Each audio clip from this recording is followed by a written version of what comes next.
내일 대통령 선거입니다. 이번 대선에서도 정말 많은 공약들이 쏟아졌죠. 그래서 누가 당선이 되든 간에 큰 변화가 예상이 됩니다.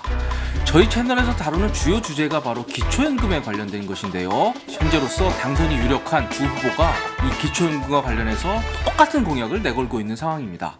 그래서 과연 어떤 공약이고 어떻게 바뀌는지 좀 알아보고요. 그리고 이번 대선하고 무관하게 올 들어서 이 기초연금이 좀 달라진 부분들이 있습니다. 그 부분에 대해서도 좀 알아보는 시간을 갖도록 하겠습니다. 집중해서 끝까지 시청해 주시기 바랍니다.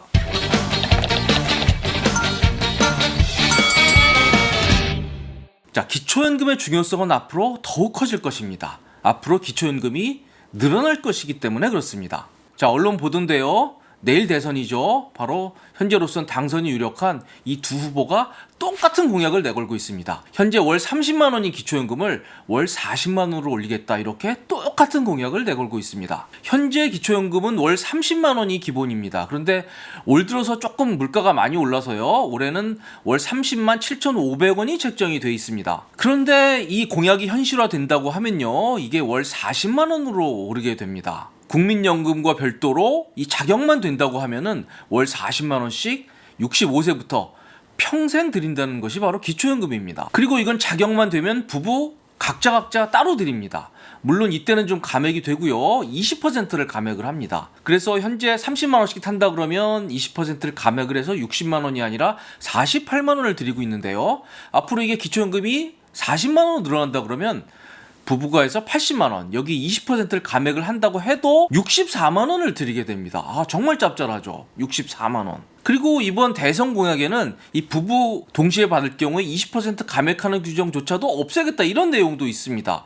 만약 이걸 없애지 않고 준다 그러면 월 80만 원을 65세부터 매년 받게 되는 겁니다. 국민연금이 별도고요. 물론 이 국민연금 다른 소득이 있을 경우에 이 노령연금을 조금 감액하는 제도는 있습니다. 이게 재직자 노령연금 감액제도라는 건데요. 이번 공약에 보면 이것도 좀 단계적으로 조정하겠다, 이런 내용들도 있습니다. 자, 아무튼 이 기초연금 인상을 이 대선 유력 후보들이 공언을 하고 있는 상황이기 때문에 앞으로 기초연금 인상은 상당히 유력해 보입니다. 그래서 오늘 방송이 굉장히 중요하다고 생각이 됩니다. 왜냐면요, 기초연금은 다 드리는 건 아닙니다. 딱 70%만 드립니다. 30%는 이런저런 이유로 탈락을 하게 돼 있거든요. 그래서 앞으로 이렇게 중요성이 커진 기초연금을 꼭 받기 위해서는 오늘 방송을 꼭 집중해서 시청해 주시길 바랍니다. 그렇다면 기초연금을 타기 위해서는 어떤 기준을 맞춰야 될까요? 바로 저겁니다. 소득 인정액이 저 기준보다 낮아야 됩니다. 그래서 올해 기준이 좀 바뀌었습니다. 단독 가구의 경우에는 월 180만 원, 그리고 부부 가구의 경우에는 288만 원이 바로 소득 인정액 한도가 되겠습니다. 저 기준에 미달하면 기초연금을 받고요. 저 기준을 넘게 되면 기초연금을 못 받게 됩니다. 그럼 이 대목에서 꼭 나오는 질문이 있죠. 저 소득 인정액이라는 건 부부 합산 기준이냐 아니면 부부 별도로 보느냐라는 질문이 꼭 나옵니다. 합산 기준이라고 보면 되겠습니다. 부부간 소득은 합산해서 저 기준을 맞으면 기초연금을 드리고요. 저 자격이 된다고 하면 부부는 각자 기초연금을 받습니다. 물론 20% 감액한다는 설명은 제가 앞에서 드렸습니다. 그렇다면 저 소득 인정액이라는 걸 도대체 어떻게 계산을 하는지를 좀 알아봐야 되겠습니다. 저 소득 인정액이라는 게 월급을 얘기하는 거냐, 월 180만 원만 안 되면 기초연금을 받을 수 있는 거냐, 이렇게 생각하실 수 있는데 그건 아닙니다. 월급과 소득 인정액은 좀 다른 개념입니다. 제가 이 소득 인정액을 어떻게 계산하는지를 작년에 기존 영상에서 한번 올려드렸는데요. 올해 이 액수들이 좀 많이 바뀌었습니다. 공제액이라든지 여러 가지 기준들이 좀 바뀌었기 때문에 이 부분에 관련해서는 오늘 영상을 좀 집중적으로 참고하시면 될 것 같습니다. 소득 인정액은 딱 두 가지를 더해서 계산이 됩니다. 1번은 소득 평가액이고요. 한마디로 얼마를 버냐는 겁니다. 그리고 2번은 재산의 소득 환산액입니다. 재산이 얼마나 있는지를 소득으로 환산하는 겁니다. 그래서 1번과 2번을 합친 액수가 소득 인정액이 되고요. 소득 인정액이 1인 가구의 경우에 월 180만 원이 안 되면 기초연금을 받게 되는 겁니다. 그렇다면 1번 소득 평가액을 어떻게 계산하는지 먼저 알아봐야 되겠습니다. 저 소득 평가액 때문에 이렇게 생각하시는 분들 많죠. 이 기초연금 때문에라도 나이 들면 일하면 안 된다, 소득이 있으면 기초연금 못 받으니까, 이렇게 생각하시는 분들 많습니다만 이 영상 보면 그런 오해가 상당히 풀릴 겁니다. 기초연금 때문에 근로의욕 꺾어서는 안 됩니다. 그래서 어떻게 제도를 만들어 놨냐면요, 근로소득은요 무조건 103만 원을 공제를 해주게 됩니다. 이게 작년까지는 98만 원 공제를 해줬거든요. 그런데 올해 5만 원을 늘렸습니다. 그래서 무조건 103만 원을 공제를 해주고요. 이게 끝이 아닙니다. 여기에 0.7을 곱합니다. 한마디로 70%만 반영하겠다, 30%는 깎아주겠다, 이런 얘기입니다. 그렇게 해서 소득평가액에 반영이 되게 됩니다. 그래서 만약에 여러분이 153만 원 근로소득이 있다고 하면요, 무조건 103만 원은 공제합니다. 그러면 50만 원이 남죠. 그럼 50만 원에 70%, 즉 35만 원만 소득으로 잡는 겁니다. 150만 원 근로소득이 있어도 35만 원만 소득으로 잡겠다라는 게 바로 이 제도의 취지입니다. 이렇게 근로소득은 많이 우대를 해드리지만요, 다른 소득은 그런 거 없습니다. 근로소득 이외의 다른 소득을 기타소득이라고 표현을 했는데요, 저 기타소득은 저런 애누르기 없이 그냥 소득평가액에 반영이 되게 됩니다. 좀 작은 글씨로 돼 있는데요, 저 기타소득이 어떤 소득으로 구성되어 있는지 한번 잘 보실 필요가 있습니다. 우선 사업소득이 있네요. 이게 대표적으로 임대소득이 여기에 포함이 됩니다. 집이나 상가를 임대해 줄 때 나오는 임대소득이 바로 사업소득에 포함이 됩니다. 그런데 여기는 매출 전체를 잡는 건 아니고요, 비용은 공제해주고 남는 순이익만 바로 사업소득에 잡히게 됩니다. 자, 그리고 재산소득은 여러분 예금 가지고 날 때 붙는 이자소득과요, 바로 연금소득이 포함이 됩니다. 이때 연금소득은 여러분들이 가지고 계시는 이 사적연금 보험이나 저축들 있죠, 그런 것들을 말합니다. 바로 민간연금보험이나 연금저축 같은 것들이 바로 저 재산소득에 잡히게 됩니다. 그리고 공적이존소득은 대표적인 게 바로 국민연금입니다. 그래서 이 부분에 대해서 좀 아쉬움을 표하는 분들이 많죠. 기초연금 따질 때 왜 국민연금을 반영을 하느냐, 두 개는 좀 별도로 운영하면 안 되느냐, 이런 아쉬움들을 많이 표현을 하시는데 할 수 없습니다. 현재로서는 국민연금은 좀 공적이존소득에 정확히 반영이 되게 됩니다. 그럼 여기서 이런 질문 나오죠. 그럼 공적 이전 소득에 공무원연금이나 군인연금도 반영이 되느냐, 이런 질문들 꼭 하시는데요, 군인연금이나 공무원연금 받으시는 분들은 아예 기초연금 대상자가 아닙니다. 그러니까 그분들은 아예 기초연금을 안 받기 때문에 저기서 말하는 공적 이전 소득에는 포함이 되지 않습니다. 자, 여기까지는 그래도 본인이 받는 소득입니다. 그래서 뭐 조금 억울한 부분이 있겠지만 그래도 뭐 소득은 소득입니다. 그런데 항상 논란이 되는 게 저 마지막이죠.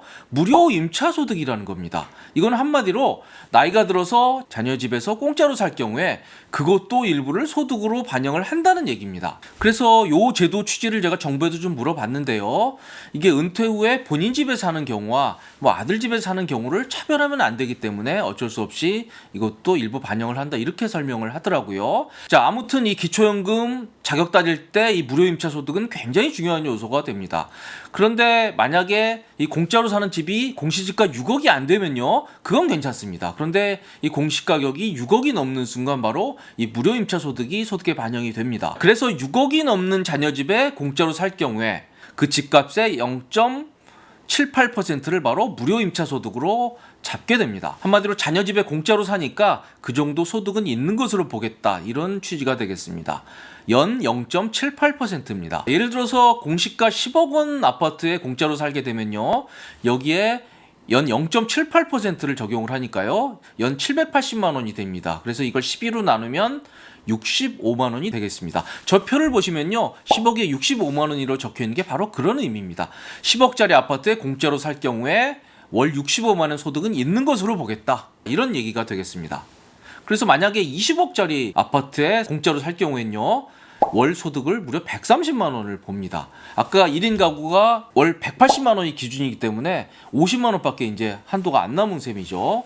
그래서 이 부분도 좀 주의를 하셔야 될 것 같습니다. 그래서 이런 소득들이 합쳐져서 바로 소득평가액이 계산이 되고요, 이 소득평가액은 이 기초연금 자격을 따릴 때 중요한 소득인정액의 한 축을 맡게 됩니다.